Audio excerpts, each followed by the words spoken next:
Chapter 2, Conversation with My Son. Final stretch.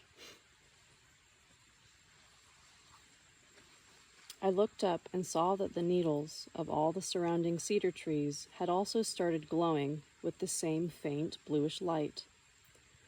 But that wasn't all. They were all pointing in the direction of Anastasia's tree. This tree's upper branches were receiving the light emanating from the neighboring cedars, and the glow of its lower needles kept increasing in intensity. This phenomenon lasted approximately 2 minutes. Then there was a pale blue flash, and the light coming from the needles was extinguished. The needles looked to me as though they had become slightly withered. Anastasia was scarcely visible in the bluish radiance still enveloping her. After it had dispersed or gone into her, I cannot tell, I saw there, beneath the cedar tree, back to her normal self, full of life, stood Anastasia, looking unusually beautiful, smiling at me and our son. Looking up, she quietly said, "Thank you." Then, can you imagine a grown woman showing off this way? Anastasia sprang into action, making a dash over to the largest of the white circles. Upon reaching its edge, she made another leap in the air, this time quite high. A triple somersault landed her in the very center of the circle. Another leap, and this time she did a leg split just like a ballerina. With the trill of her alluring laughter, she twirled a dance over the white circles. All around, the forest seemed to come to life and echo her joyful excitement. Squirrels leapt from branch to branch around the perimeter of the glade. Through the bushes, some kind of creature's eyes gleamed like precious stones. 2 great eagles flew down, one after the other, from the sky and circled over the glade, rising and descending by turns. Anastasia continued laughing and dancing like an acrobat and a ballerina, and gradually the grass beneath her feet began to turn green. Even the widest circle became barely noticeable.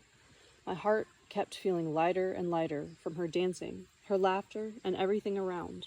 Then all at once, my little son ran out and did a double body roll across what remained of the white circle. Then, quickly regaining his feet, he leapt into the air and spun around, trying to imitate his mother's dance. Even I couldn't refrain myself, and joined in the fun, dancing or just jumping up and down for joy, alongside my son. "Let's go, to the water. Who can catch up to me?" exclaimed Anastasia as she made a headlong dash for the lake, with Vladimir and me in hot pursuit. Slightly panting from all the jumping, I began to lag a little behind, but I saw how Anastasia leapt and somersaulted into the air before plunging into the lake. A few moments later, Vladimir took a flying leap from the shore, and his bottom hit the water with a loud smack. I began taking my clothes off on the run, tossing them on the ground along the way. I plunged into the water, still wearing my undershirt, trousers, and boots. As I surfaced, I caught Anastasia's shrill trill of laughter. Our son was laughing too, with a surfeit of emotion, slapping the water with his hand. I was the first to come out of the water. I began to peel off my wet clothes and wring them out. Upon reaching the shore, Anastasia immediately put on her light dress right over her wet body. Then she helped me to spread out my trousers over a bush so that they would dry more quickly in the breeze.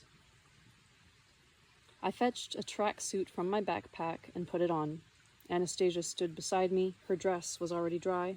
I wanted to give her a hug, but for some reason I could not bring myself to go through with it.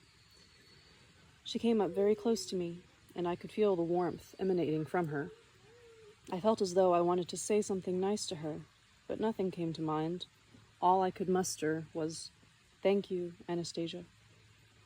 She smiled, put her hands on my shoulders, rested her head on my shoulder, and responded, "And thank you, Vladimir." "Great," Vladia's cheerful voice rang out. "I shall be off now."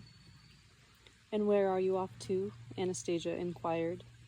"I shall go and see my elderly grandfather. I shall give him permission to bury the body, and I shall help him. So I am off." Vladimir quickly departed, with hardly a limp to be noticed. And that's the end of Chapter 2.